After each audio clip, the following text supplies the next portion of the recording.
प्यार करते हैं इनसे? ना करल के तो ऐसे चले ले नहीं, आप अब प्यार करते हैं इनसे? तो कहीं ना करल के तो ऐसे चले ले घर घर।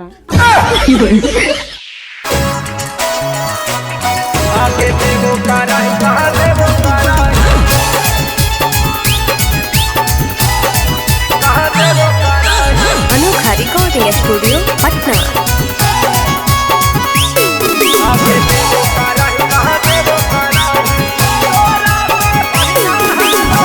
तोरा से बढ़िया हालो छौरी तोरा दीदिया, तोरे चक्कर में आबो सोशल मीडिया। तोरा से बढ़िया हालो छौरी तोरा दीदिया, तोरे चक्कर में आबो सोशल मीडिया। की लगा छौरी तू जेल कर दे। पहले से आप दोनों मेरे संबंध भी बना था। हाँ सब कुछ हो ले, गाँव में से हल्ला हो ले तो आगे देवो कराही कहा देवो कराही, आगे देवो कराही कहा देवो कराही।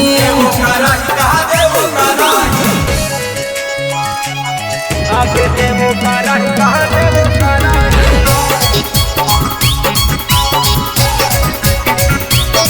आगे देवो कराही कहा देवो कराही।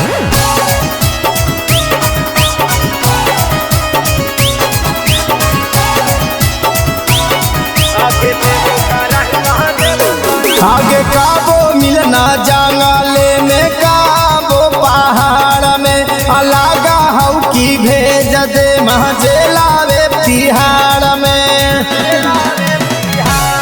आगे काबो मिलना जंगले में, काबो पहाड़ में, अलागा हऊ की भेज दे महजेलावे तिहाड़ में। आगे माथा नियन महादेव कराही। आप इनको जो है कुमारा लड़का के क्यों फंसाई हैं? कुमारा लड़का पूछिए क्यों फंसे हमसे? आप शादीशुदा थे तो ये इनके चक्कर में नहीं आना था जी। ये कुमारा लड़का था, भोला भला था, आप जो है इनको फंसा लिए। भोला भाला पूछिए कि कैसे तुम फंस गए। आगे देवो कराही कहा देवो कराही, आगे देवो कराही कहा देवो कराही।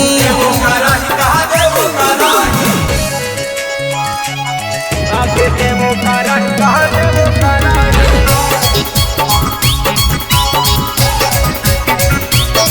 आगे देवो कराही कहा देवो कराही।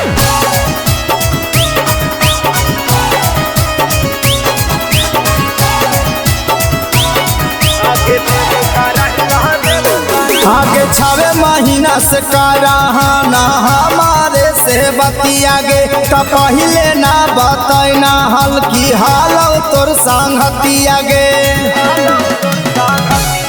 आगे 6 महीना से कराहाना हमारा से बतियागे, आगे पहले ना बतैना हल्की हालो तोर संगतियागे। आगे राहुल रावानी के माथा चाको का बच्चा भी है ना है बच्चा हमरा की जन खाने से थे। पहले वाला पति कहाँ गए? पहले वाला पति मर गए। पहले वाला पति मर गए। हाँ आपने दूसरा शादी किया। हाँ अब आज की बात कर रहे थे तो इसको भी बोले थे, इसको शादी लगा दिया, हमको सही लगा था तो फोन से बात भी किए थे। आगे देवो कराही कहा देवो कराही, आगे देवो कराही कहा देवो कराही।